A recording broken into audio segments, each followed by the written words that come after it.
is a D6 generation pip. Yeah, one of those dots on the side of a six-sided die. Yeah, a pip. A short pip. Little something. About anything gaming related. Sometimes featuring Craig, sometimes featuring Russ. We'll see what's coming up today.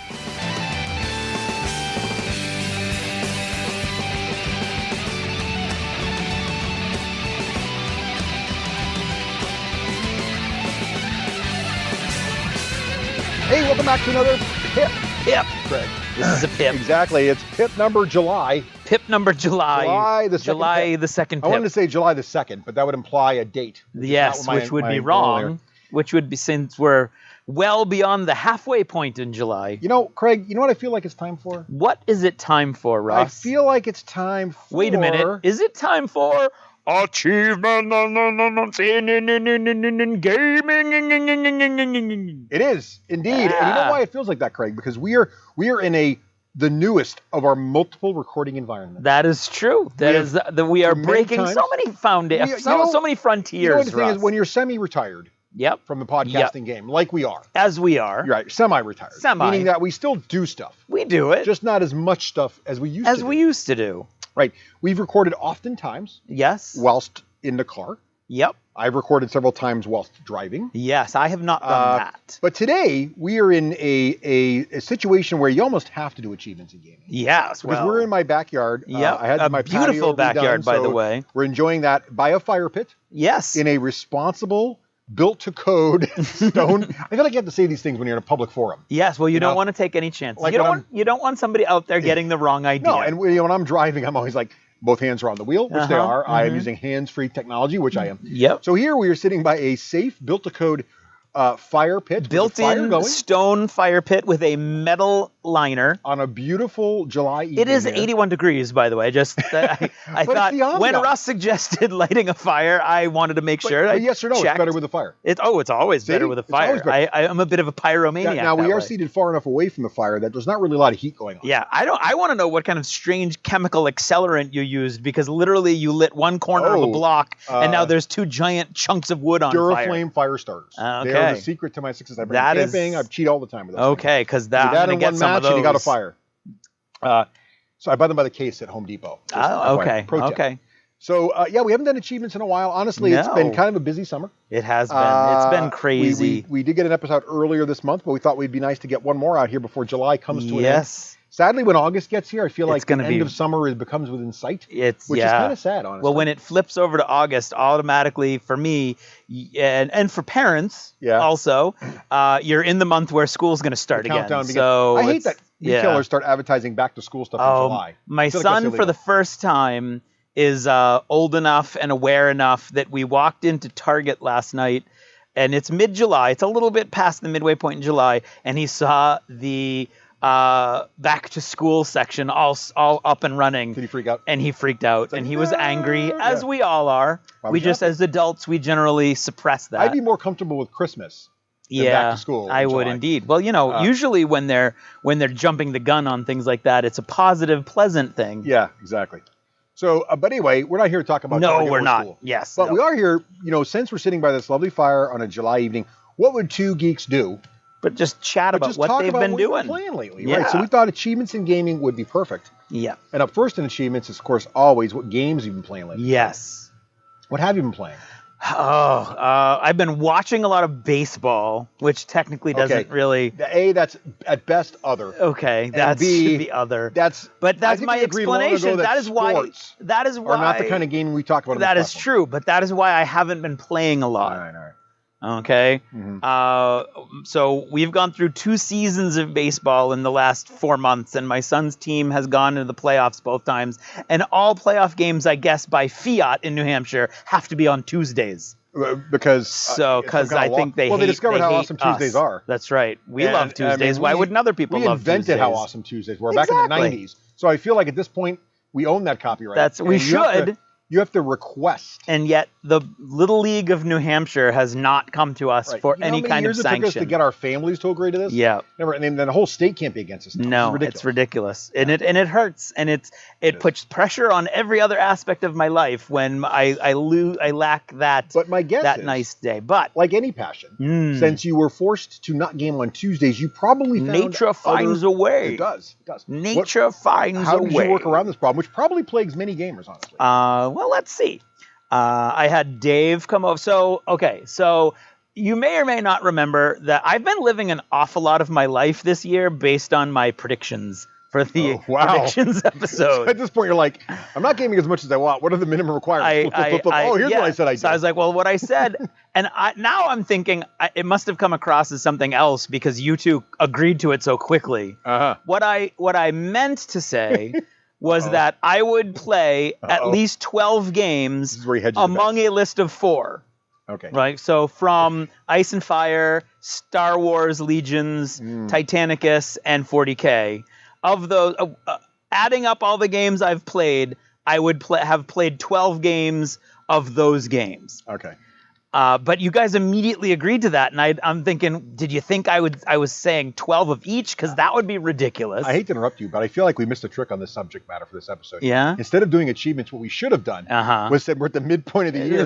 Let's predict how we're going to do in our predictions. Yeah, let's not do that. But anyway, so I've on this one data point. Okay, fair enough. Okay, so I knew that I was going to be able to do it with A Song of Ice and Fire because you and I have been rocking A Song of Ice and Fire. We're doing great on that, yeah. So I was 10 games in at the end of June in A Song of Ice and Fire. So I was going to make that. Yeah. So then I was like, well, I want to do it at least one more of these just in case. So I wanted to do 40K. Your passion for 40K waned relatively quickly with the length of the game. Yeah. With the length of the games. Yeah. It's faster to paint models now than it is to play 40K. It is. It's not a fast game. No. And so when they announced that there was going to be a tournament at our local friendly game store, Midgard, I thought, well, I'm going to sign up, and maybe the $10 buy-in will be the impetus I need to jump in and play a little more often. Why would it not be? So, and it was a grow league, and I wanted to have this Gene Stealer cult army. So I jumped in and I played. I managed it's 3-week sections where you need 2 games in that 3-week section, and it's a grow league. So I started at 1,000, and I easily got those 2 in because you were off busy doing something else. And then it was my second. This is where I started having to adjust and adapt to this is where you helped me to change your prediction the baseball in the middle of schedule. No. This is the baseball schedule. Okay, all right. So my second 1,000-point game, Dave, our friend Dave, came over to my house on an off night. This seems smart. And so we got a game in then, and that was fun. And then you were away. You had a sudden cancellation, and the baseball, it was like between those 2 seasons. And I went and I did something I have very seldom done, and I said, you know what I want to do? I want to get in 2 games in one night. Ooh, a bold 2 40K games. Plan. And so, I did that. At the 1250 level, I did 2 games in one night. How did that make you feel afterwards? Pretty good. Did you? I mean, you didn't feel like run down or like too much to be honest, I mean, I played. I did not throw either of them, but one of them I won, and it was a fun game, and it was relatively quick. And then one of them I lost badly. True. And it was because some of our friends are relatively new to 40K and are playing very powerful, what we would consider like tournament lists nowadays, and not so much the fun lists that and they're very good at, they're coming from places like Guild Ball and Magic the Gathering. So they're really good at these combos and these synergies and things like that. So when I come up against those, I'm like, and I'm done. And I'm out. Not necessarily out or done, or as in I don't want to play the game, but I can't, between my list building and my play what style. What do you do in those situations? Do you gracefully decline? No. I play. Do you play? I won't decline. With not really an eye. But what if the game feels like it's going forever and you're losing? How do you gracefully exit? Well, that happened last night in my first. So I thought there was a 1,500 points that got totally swallowed up by baseball, and turns out there was no 1,500 points. It jumped straight to 1,750. Yep. So I played a 1,750 game this week, and it was against Necrons. It was against a Necron army that was almost all destroyers. Those are the flying guys with like giant electronic machine guns on them, on a table full of towers with flat tops. Oh. So what ended up happening when I took some pictures, I was going to post them, but then I thought that would come across as not in the spirit in which I intended. Right. Because what ended up happening was every flying model in the game was just sitting on these towers where I couldn't reach them because my army is almost all hand-to-hand. Right. So I was just getting shot to death. I have a couple things that could I caught one unit of these flying biker guys on the ground and killed them. I killed all of the infantry guys on the ground, but there was really nothing I could do at the end. I killed a lot, but it was a uphill battle all the way. I think I ended up losing 31 to 22. It's using the ITC rules, which we won't go into now, but they put a large model count, large character count army like the Gene Stealer cults at a massive disadvantage just out of the gate, because you're choosing multiple secondary objectives, and among those are things like kill a character. Well, there's 4 victory points right there because I have 10 super weedy characters that I need, but they're super easy to kill. Things like that. So what do I do when I face I had fun. I enjoyed it. It was fun. I look for those cinematic moments. I try to create cinematic moments. So where can I achieve small victories in my head?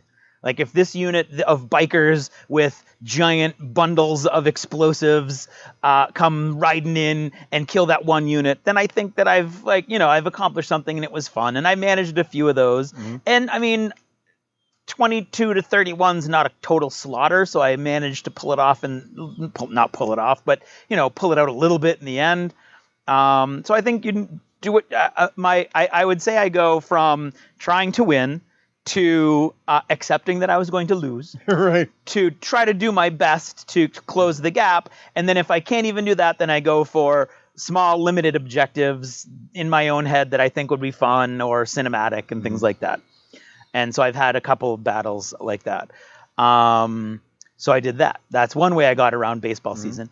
I had your brother didn't come over. He was actually playing D&D that night. That's my fault. With some undisclosed group of people, who I'm sure you'll hear about in a moment. Cool kids with air quotes. Exactly.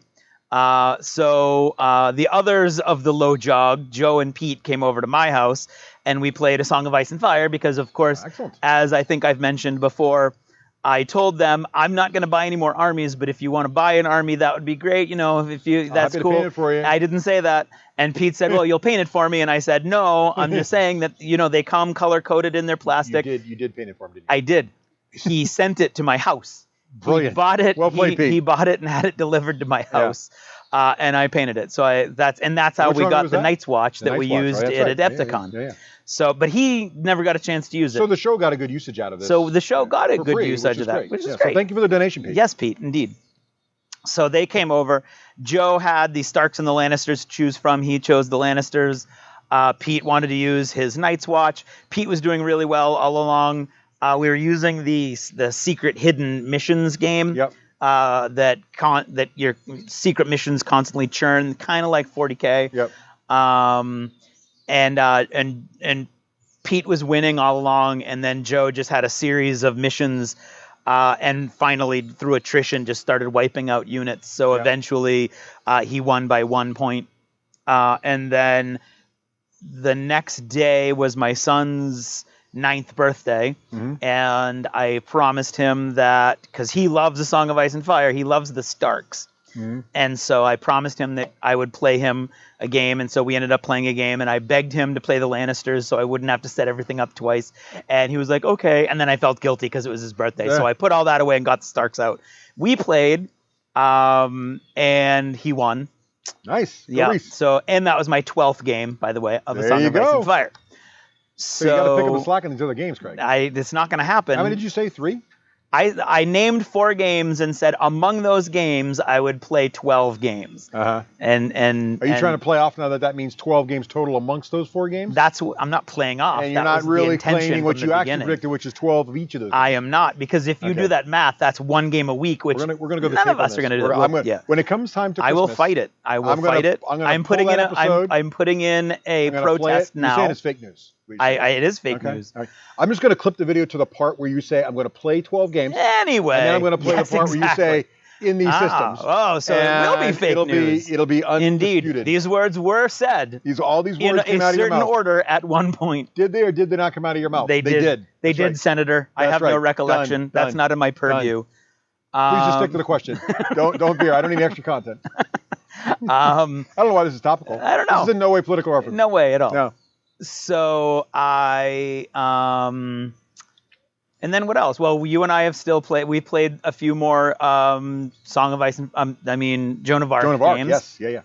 And still enjoying that. Some listeners thanked us for doing the Joan of Arc detail. Yes. A couple of them purchased it. Yes. And now getting great enjoyment out of it. So, Indeed. So I'll just jump on the Joan of Arc thing. Okay, So that's me for games. So go ahead. Is it okay? So I also am playing more Joan of Arc, and we'll get the painting. We'll talk about that too. But my youngest daughter is still a big fan of it, and I almost had a night up at the gaming store where I was going to play 3-player Joan of Arc with two of our friends who play regularly, Tim and Chuck. But unfortunately, they both had to cancel last minute. That would have been fun. But instead, I came home and played with Kit, and we played the Plague scenario. And in this scenario, there are a bunch of unholy army coming in.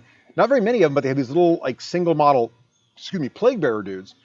And initially I'm playing as the Plague Bearer dudes, and Kit's playing as the good guys. And it's looking like I can't really win. I'm like, what's going on? I just don't have enough guys. How am I going to get there? Because I've got to get and infect these certain buildings. And all she has to do is prevent me from infecting certain buildings. And but then we realize I'm reading the rules, and whenever the plague guys win a battle, if the other guys fall back, or if there's less than 3 of them in their square, another one multiplies. So basically, whenever they fight, they infect somebody more common. Oh, cool. So as soon as we realized that was there and started doing it, all of a sudden it looked really good for the sides of evil. However, she managed to barely repel me, and I lost. Okay. And I'm like, well, clearly it's easier for good to win. So we immediately switched sides because the game plays so fast. And she beat me the forces of evil. Oh, right. Well, there you go. Apparently it's just that I am bad at this game. You are. And my youngest daughter is quite good. Yeah. But we loved it. Had a great time. We had a big painting session, my youngest daughter and I. She was working on her. So she doesn't paint as much as her older sister, but she started to. She's been working on one of her D&D models, painting it. I painted up a bunch more of Joan of Arc guys, the buildings, all the plague dudes. I have now a fully painted sort of unholy army. So when you're ready, if you bring a fully holy any other force, we can do that. But more about painting later. So we played Joan of Arc, really enjoyed that. We went camping, and I saw at the gaming store that an expansion for Bunny Kingdom is coming out. And my family loves Bunny Kingdom. Yes, they do. You guys may remember Bunny Kingdom is the game where you have a bunch of little plastic bunnies of different colors, and you're trying to take over as much of the land as possible. But the mechanic I seem to remember they multiply. They do multiply like rabbits. And so you get these cards, and they tell you where your bunnies go, but there's a lot more strategy to it than that, and you're trying to maximize your harvesting of various crops.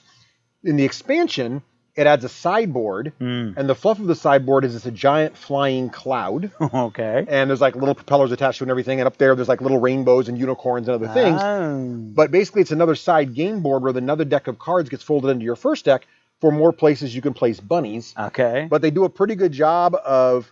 So it basically increases the size of the game. It increases the player count to 5.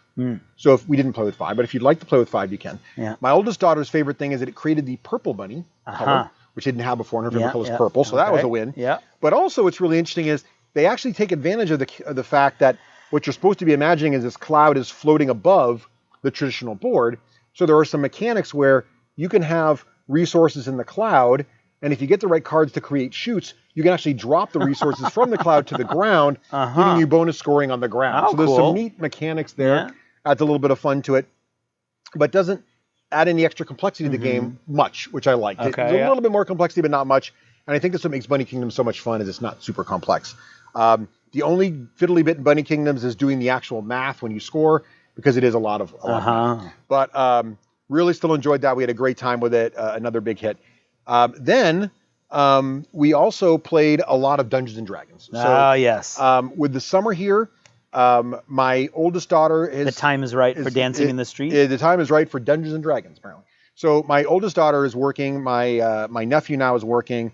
Their schedule's a little bit of a mess, but at the same time, there's no school. So what we decided... And my wife's been traveling a lot. So when my wife's traveling, it's okay to stay up till 11 o'clock at night in the basement playing D&D, because it doesn't bother anyone, since everyone else in the family's playing. Yep. So we've been, if there's a night during the week, we've been trying to play weekly, basically. But it's kind of random. Wow, so it's just weekly? One night, we've been playing bi-weekly or weekly. And ambitious. because we're getting near the end of Tyranny of Dragons. So listeners will know I've been running been running Horde of the Dragon Queen and Rise of Tiamat, which is together these two resources are considered the Tyranny of Dragons. Yeah. The first big campaign that came out when Dungeons & Dragons Yeah, you started right after it came out. Right, literally the fall it was launched, before even the full Player's Handbook was out, or the full DMG was out.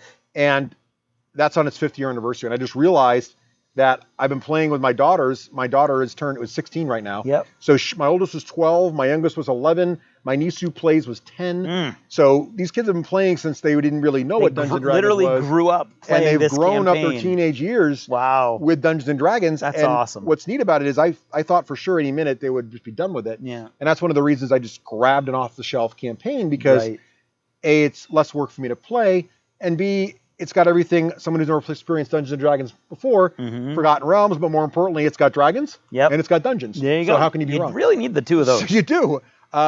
So what's great is over time, they now know all the classic tropes in D&D. They know the Sword Coast, they know Waterdeep, they know Neverwinter, they know the Harpers, they know all that stuff. So we've been playing this for a long time, and one of the things I wanted to share was there's been spots in Tyranny of Dragons where the modules wanting, like anything. There's parts that are good and parts that are not so good. What I love about it overall is that the overall plot and the overall story arc is very epic and a lot of fun. And at this level now, the characters we're near the very end. We're in the second close to 15th level chapter. They just turned 13th. Now they're a little below where they're supposed to be because there's 5 players. And the modules recommend using the milestone system. But the problem I have with the milestone system is what's nice about classic D&D experience points is if you have more players than the module calls for, so we have 5 players and it was designed for 4, if you do traditional XP, they just level a little slower. So when they're going into an encounter, they're below their level, but they have an extra guy. So it all works out. And that's pretty much been the case. So they're one level below where they kind of should be. But then also I've created all these side adventures that I plugged in based on their backstory, based on just a whim. Or based on spots in the story where I felt like they underserved a certain spot. And so there's an example of this happening, right? There were 2 spots in the overall campaign where I felt it was weak. The first spot, which I had to correct, was between the first source book, which is Rise of Tiamat, which, spoilers, it's been out a while, but still spoilers, which the climax is the characters have the opportunity, they take on a big assault in a giant flying sky cloud castle of the cloud giants. And you could capture the castle, you could crash the castle, all kinds of things can happen. At the end of that is when Rise of Tiamat starts, but there's a very disconnect there. It's just sort of like, now that the castle's out of the picture, you start in Waterdeep. And it's very vague. There's a couple of very, I think it's like 4 sentences describing what happens. Very weak. So I had to make a whole spot for that. Not a big cool. The other weak spot is where they are right now. So they're in the second to last chapter before the finale. And so it's one of the reasons we're playing a lot is we want to make sure we get done before Rose goes to college. And so the big thing in this chapter is the Red Wizards of Thay, for those of you who are big Dungeons & Dragons fans, are hinted at and even spotted several times working with the Cult of the Dragon, the big bad guys, to summon Tiamat. And it turns out, again, spoilers, that their super summoning powers, the Red Wizards that they have, are being leveraged by the cult to actually be one of the big cornerstones of bringing Tiamat into the world. So this second to last chapter, it turns out there's multiple factions in Thay. Some of them want Tiamat raised, but they're the ones off working with the cult. The other ones would rather have the Lich Lord that runs all of Thay in charge, and they believe that the return of Tiamat would be not a good thing for anybody, because let's be honest, Tiamat's only in this for herself. She's probably going to eat everybody involved in the whole situation. So anyway, but the funny part of it is that little chapter, which is going to introduce you to Thay, this crazy world. I mean, Thay is a completely different land. It's like all like full of undead and slavery and all kinds of really dark tropes that at this age, my playgroup is really ready for. And it's really a way to show them. I want to kind of, before the campaign ends, I want to show them how Dungeons & Dragons can really be an adult storytelling system too. And I was like, what a great opportunity. And the whole plot for Thay is Thay wants to help out. So they lure the heroes out to Thay through a teleporter. They go to this crazy, completely different world of Thay for one night where they sleep, they have dreams, they're tested in their dreams, and they fly back. And it's like, that is so anticlimactic. So I went online, and what I do in these situations is sometimes I try to invent it myself out of whole cloth, but sometimes I'll look on, because there's a lot of great DMs out there that have been blogging their experience in these different books, and they talk about what they did. And I found one of my favorite role-playing resources is a website called Drive-Thru RPG. Yeah. Which is a complete digital bookstore of all kinds of great RPG content that Dungeons and Dragons, Dungeon Masters, and all kinds of game systems have put in there. And so I'm Googling, Chapter 9, Thay, or Chapter 8, whatever it is. And up comes this resource called Mission to Thay, Nethwatch Keep. And I check it out, and it's like a $4 PDF. It's like, I don't know, 8 or 10 resources. It's got like 4 or 5, like 20 or 30 page sections. And it describes, it defines, the DM did all this great research on Thay, and it's all 99% of it is basically canonical to the D&D universe. He's basing on a lot of the deeper stuff from the earlier editions, brought it forward, made a great story about how the party's brought out to this vampire's castle, who's one of the Thayan lords, and she's trying to get them there, and there's a person that under her watch that has the information they need to help stop the Tiamat ritual. But during the night, and this is all, again, spoilers, the person gets kidnapped, and they're going to have to go. There's a small boy there who's a servant to the vampire, and his family, he's got a monster. It's like this whole really, really cool story around it, really dark, where you're trying to save this slave boy and his family, at the same time rescue this person that you need for the story. Fleshes out all of Thay.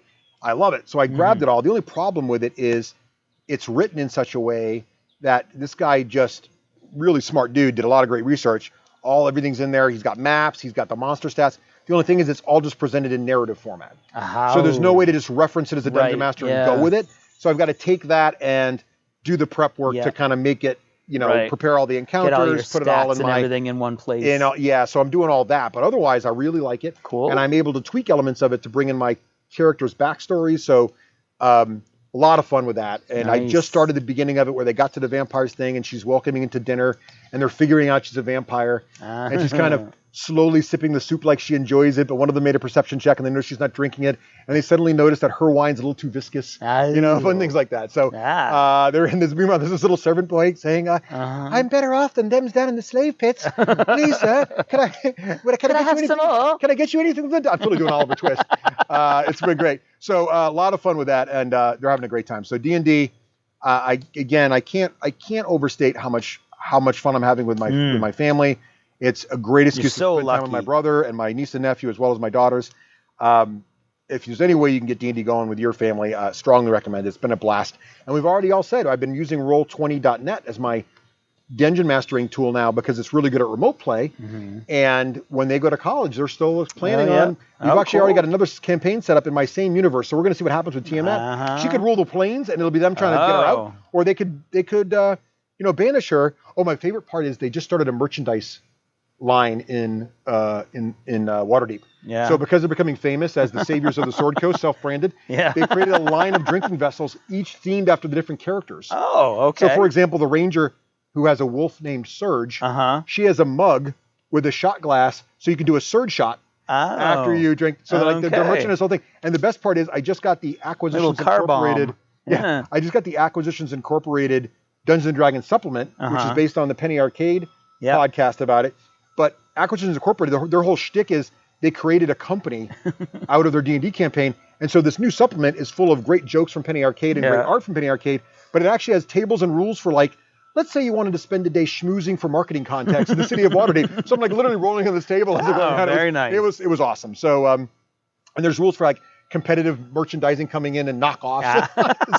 So it's awesome. So they've all invested. So it's if you invest your money, we can see how much of a multiplier you get, assuming you do. So each character invested in their own shot glass. And now they're trying. So it's hilarious. It was just one of those fun. Things. So that was fun. So that's pretty much the gaming I've been doing. What about modeling, Craig? Well, I wanted to go back one thing because I forgot that Karen, just on the spur of the moment a couple weeks ago, just went, "I'll play a game with you." Ooh, and I was like, "Oh, okay." That's fortuitous. And so she decided she wanted to play Carcassonne. Oh, nice. That's a long time ago. How'd it go? Oh, she crushed me. It's a nice game, though, isn't it? It's a great game. Easy to come back to, really fun. Really, the only thing is those farmers. But farmers are hard to see. But once you got them down. But she did this thing. We got the whole. Did she get you with the farmers? This is what happened. Magic. I think she lapped me before we started doing the farmers. Or I missed an entire turn of scoring. I think that's possible too. Sure. but she wanted to use we got one of those giant boxes years and years and years ago that had every expansion to that date, to that point. And she was like, I want to use them all. And I was like, I haven't used any of them, so we can use them if you want to learn the rules. So she took 10 minutes to read through all the little pamphlets, and we used all of these expansions. And it's fun. There's some weird. I think I sold the circus expansion years ago, which is more of a dexterity. It turns it into a dexterity game, which is bizarre. Yeah. But we really enjoyed it, and it reminded me again what a cool game that was. So. Right. So if you've got it, take it out, give it a play. If you don't have it and you're looking for something that's fun for up to 6 players, I think, definitely give it a shot because it's fun. It's simple but complicated in a good way and deep. I liked it. So modeling. Yeah, what are you doing? So this Gene Stealer cult army. Oh, God. The Gene Stealer cult has this thing where more than half of your army, if you use some command points, can actually deep strike. Ooh, that seems which cool. means they can deploy like right next to the enemies in turns after turn 1. And so I have a huge Imperial Guard / Astra Militarum army that I've been building since the first DACA location. Wow. So it's been a long time since I think was that third edition back then? 2000, I think third or fourth. 2000. 2000. Or 2001. Pretty early on. Yep. And so... and that's got all kinds of armored personnel carriers and vehicles. So the Gene Stealer cults can get all those vehicles, but I thought since I can already pop up in anywhere on the table that I want to go not vehicles, I want to go super infantry heavy. So I have an all infantry army that ends up being more than 200 models. Wow. And 200? It's are they all painted? No, that's my problem. No. And many of the units are like literally out of a 2,000 point army. For 10 guys, I'm paying 40 points. So contrast paints to the rest? So contrast paint, I've been using a lot of contrast paints. Is it speeding things up? It has. I wanted to go with, I've got regular army guys, quote unquote, for the cheap guys. And then the cultists are actually miners and other industrial workers who have been mutated by this power and they're fighting for the cult. And they're going to be all in like yellow gear and all their weapons are repurposed construction tools and things like that. So I want all their weapons to be like yellow and stuff. But the basic guardsmen that they have, I wanted to make them look like prisoners that they'd broken out and armed with the equipment from the guards, which was my Lost in the Damned army from way, way back also. So I've got all their uniforms are orange and all their armor and their equipment is black. So it kind of looks like a cool contrast. And those two colors in particular are really great with the contrast paints.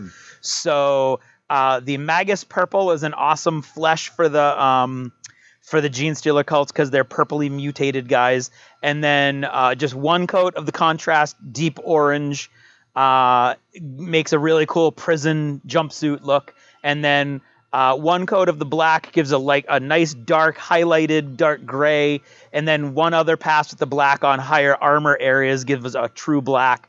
And so I got 40 guys painted in less than a week.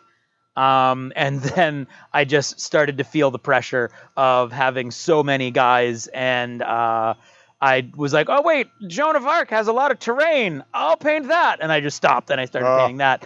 And I painted all the buildings with a combination of my standard dry brushing. And for instance, the buildings, I sprayed black, dry brushed gray because they're mostly like half timber and half stone. And then I used contrast paints to do all the timber. Right. And that came across really cool because it went from the gray of the dry brushing of this for the stone to a really nice brown, but it's a textured brown with the contrast paint. So I really, really liked the way that worked out. And while I was doing that, I put a little paint on my devil from Joan of Arc and a little paint on my dragon from Joan of Arc. But for the most part, the summer has really not been any more productive for painting than it has for gaming. I've really kind of, there's been a lot going on, and sadly my most of the hobbying I just described was done over a month ago. So what about you? You've done more than me. A little bit more, but not a lot. Well, not in terms of total model count, but I did paint more by Joan of Arc, as I mentioned earlier.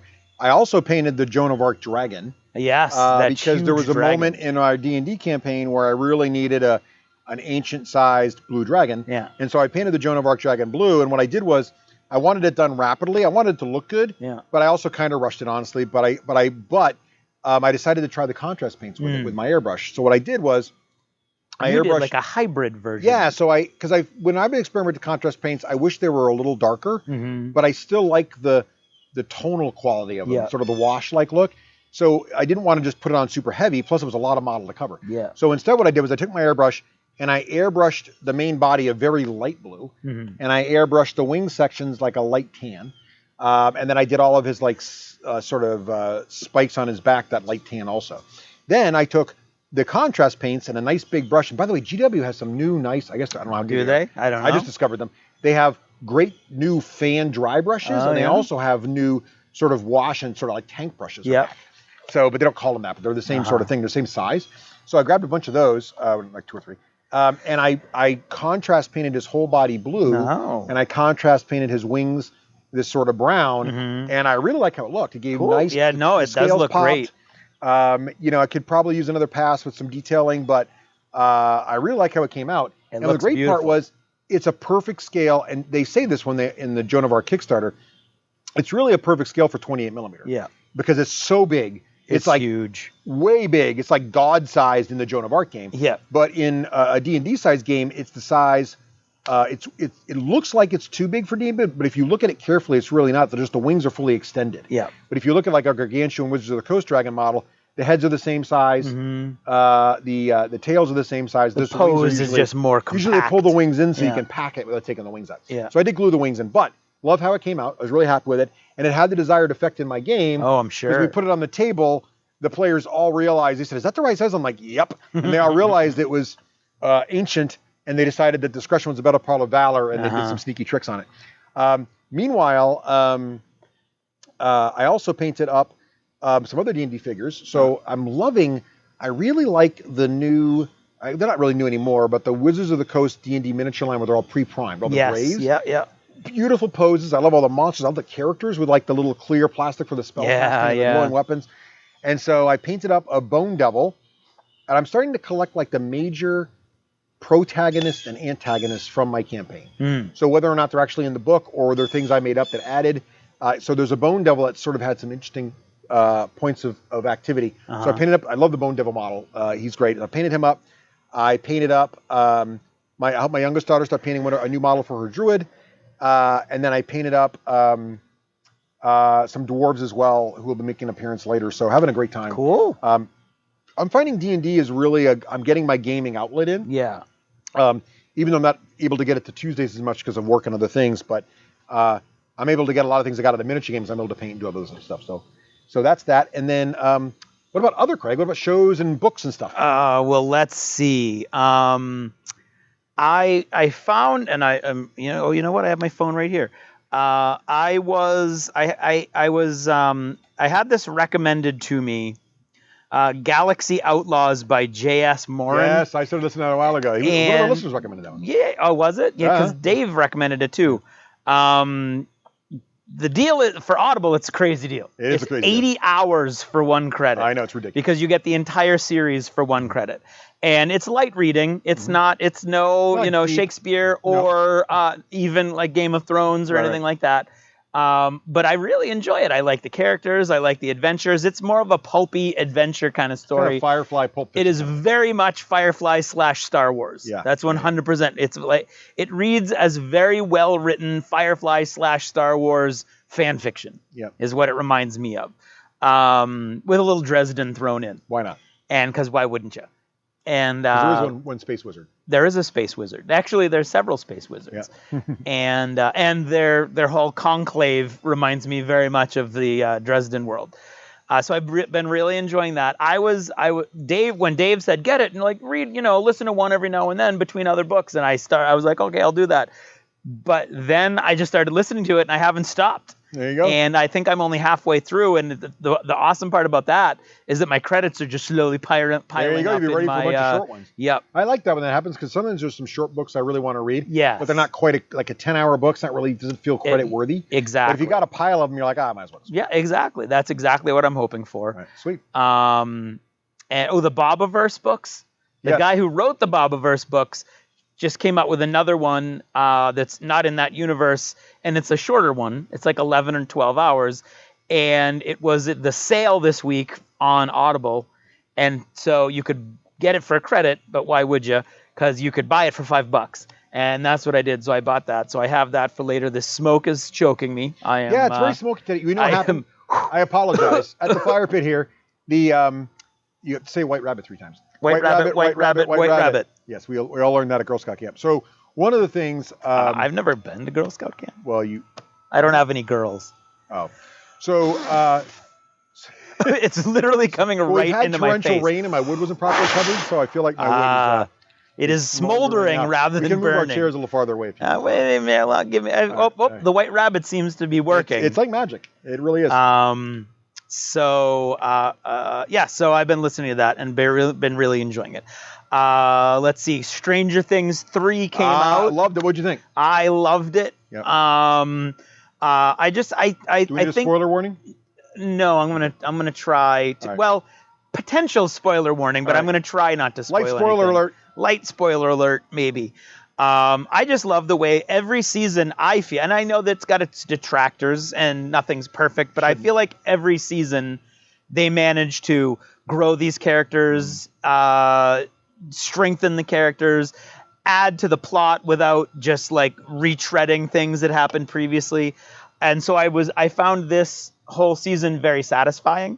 I don't know how they can keep going back to the 80s well and find new nostalgic stuff, but they do every time. Neverending Story was my favorite. Neverending Story. Although the demonic Dungeons and Dragons reference was right up there. That was in the final credits of the final episode. Especially those of us who lived through the great 80s demonic scare. Right. Thank you, Tom Hanks. Yeah. And White Rabbit, White Rabbit, White Rabbit. There you go. Do you hear that? That's the fire truck. There are fire engines in the background. I built a code fire pit. Sadly, the fire itself is not code. Right. So there was that. Yeah. I went back to Vikings. Yeah. Some huge thing happens at the end of season 4. Again, no spoilers. We're halfway through 4. So yeah. So I'm not gonna say, but basically it's Loki a game. Was just freed. It's a game changer at the end of scene 4, or episode 4, and I turned it off actually after that. Oh, you didn't like it? Not that I didn't like it, but I was like, oh, now it's totally different, and I kind of put it aside. I've rediscovered it recently, and I'm really enjoying it. Okay, good.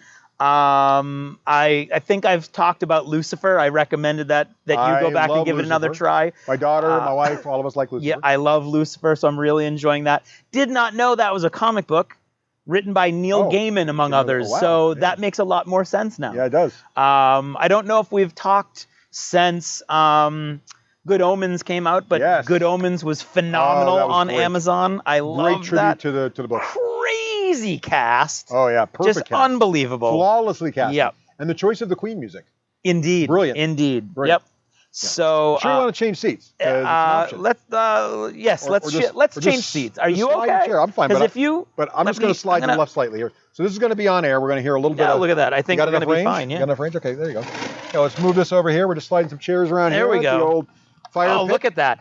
And the view I'm getting now of the smoke pouring into the chair I was sitting in. This is why we have 4 chairs. Look at that. You can shift your seat. Look at that. And avoid the power of choice. It is. It is. Yes.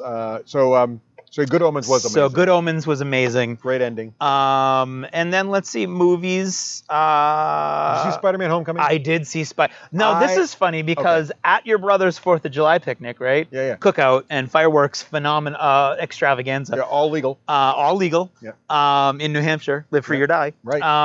Sometimes live free and die. Live free and die. The line gets blurry. Live free and blow your hand off. Right. Nothing like that happened because your brother's very careful. He's responsible and completely legal. And in every way. Right. It was funny because I had not watched Stranger Things yet, and I had not watched Spider-Man had literally just come out that Friday. Yes. Half of you had already seen it. Yes, and we were prevented from talking about it thanks to you. Not only were you prevented from talking about it, which would have been a polite thing, and then we would have moved on with our life, but you all felt the need to constantly speak in code. Yes. Did you get all the and make codes fun of me. Yeah, once I went and saw it. The codes that really annoyed me were Joe and Pete talking in Stranger Things episode title codes because they just kept repeating episode titles. I don't even remember episode titles. I didn't remember them until I was watching it, and I was like, "Oh, that's one of the. Oh, there's another. Right. Oh, look, there's another episode title." So yes, Spider-Man loved it. Absolutely loved it. Oh, so good. Thought it. What a great follow-up into Endgame amazingly. So nicely. Yeah. I love the whole blip thing and how that all worked and how they explained all that. I gotta tell you. Of all of the things that Marvel does right, their security is top notch. Yeah, right. It's insane that movie existed at the same time as Endgame, and none of us knew any of the things. Right. Nothing leaked from either of those movies that I know of. Because everybody involved in the Spider-Man cast could easily have spoiled Endgame. Yeah. Easily. Yeah. And easily by accident, even. Right. I loved it. I love this Spider-Man. I love Tom Holland. I love all the actors. I love Happy showing up, and he's a pretty major character. He is a major character in that. Yeah. And I love how it continues to develop the post-snap world.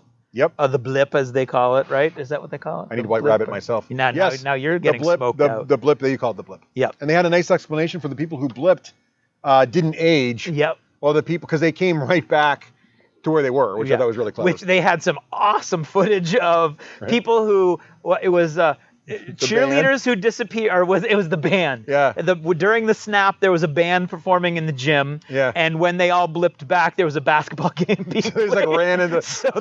But the best part was what they didn't show was when you blipped out while driving your car at 80 miles an hour on the highway. Oh, yeah, and then you blip back with no car in the middle of a highway. Going 80 miles an hour. I think a lot of people died on the return. I think they probably did. I feel like that Thanks was for a that, thing. No Russ. problem. That just I'm surprised they didn't get talked about more. There's a lot of pulp. Yeah. Or if you were in an airplane. Oh.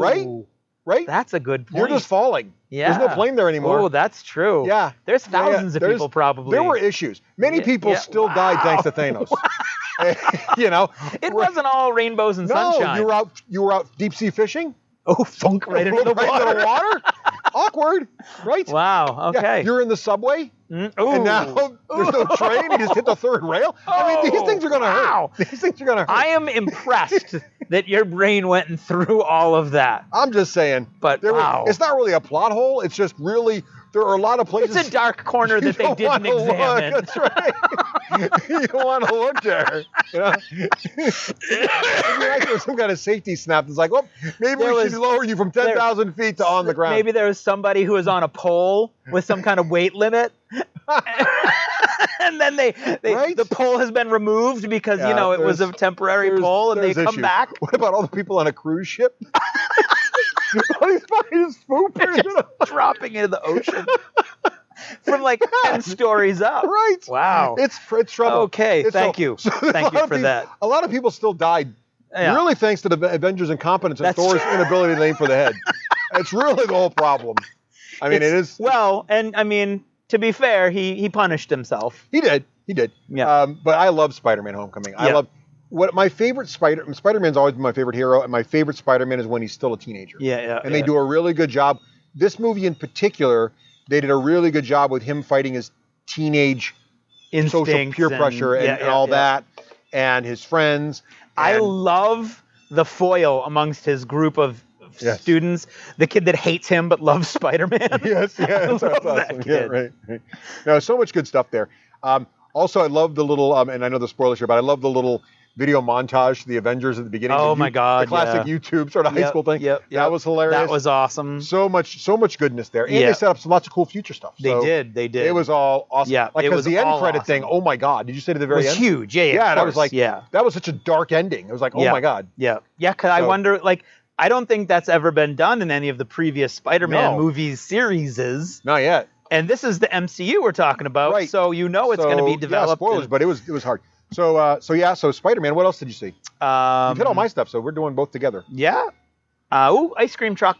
The ice cream truck's coming by. It is summer. It is summer. It's summer. We got a fire. We got ice cream truck. Oh man! White rabbit! White rabbit! White rabbit! We got smoke. We got a lot of smoke. It's good. Oh, I'm like a smoke magnet. magnet. I'm trying to think of the movies. I'm watching the TV shows. You saw Toy Story 4. I did not. Actually, Reese and Karen are right now, as we record, at Toy Story 4 without me. My kids wanted to see Toy Story 4, even though they're teenagers now, because, childhood. Yeah. It was great. It was a lot of fun. Excellent. I think it's one of the stronger Toy Stories. We also saw the new Lion King. Yeah.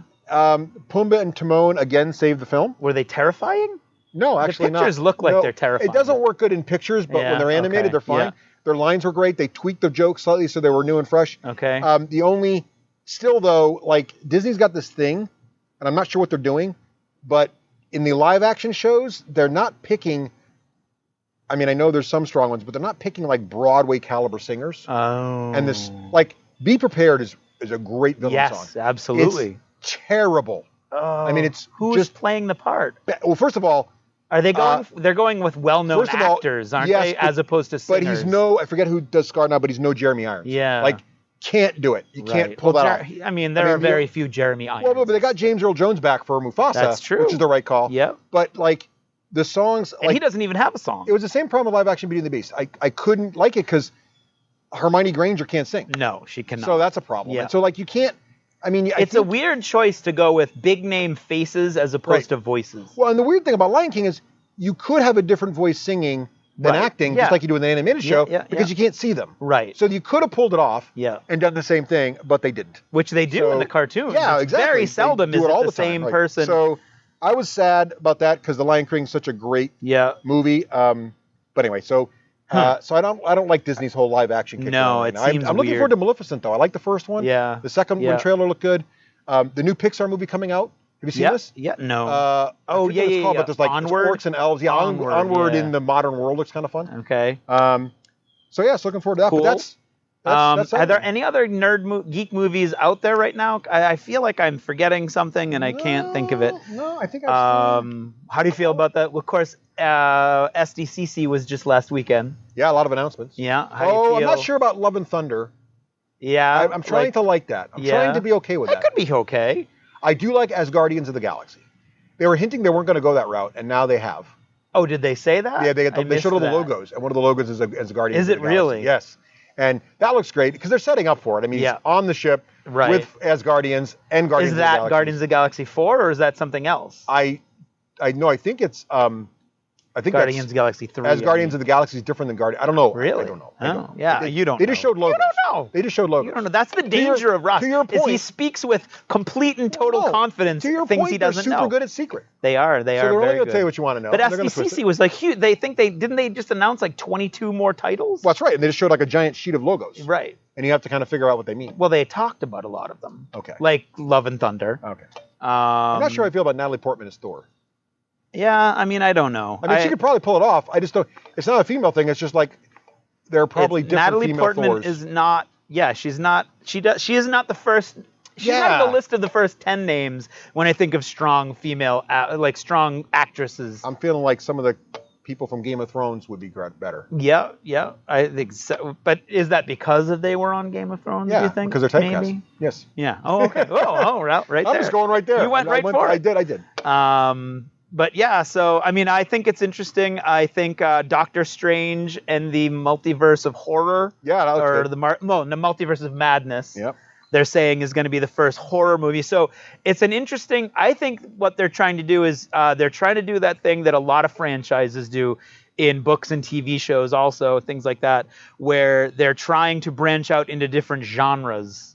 Right. Within the same franchise. And I think they're trying that. They've got, you've got your science fiction Marvel now, you've got your humor Marvel, and now they're trying to go into horror, Marvel horror as well. So I think that's interesting. I think we got to wrap up soon because the fire is starting to rain ash on us. The smoke is actually like a dark brownish gray. I feel like I think that chemical you started to use to start it could be questionable. So on that note, have an issue. I feel like that's achievements again. I think that we covered a lot of ground today. That is So- achievements. So at the end of this you have achieved burning half a log. beautiful July evening here, with the ice cream truck going by and the animals chirping, yeah, indeed. and the fire pit belching smoke. Other than that, it's a lovely backyard you have exactly. here. All right, great. Well, thank you, Craig. Thank you, Thank Russ. you, listeners, and we'll catch you next time.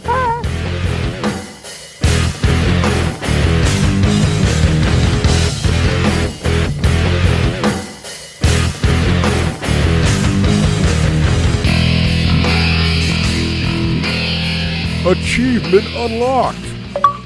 You've made it to the end of another D6 Generation episode, the podcast whose humor has universally been acclaimed as not too horrible. Please let us know what you thought of the show by emailing us at info@the d6generation.com. If for some inexplicable reason you actually enjoyed this show, you can help others find out about it by leaving positive reviews on iTunes. Thanks for listening and happy gaming.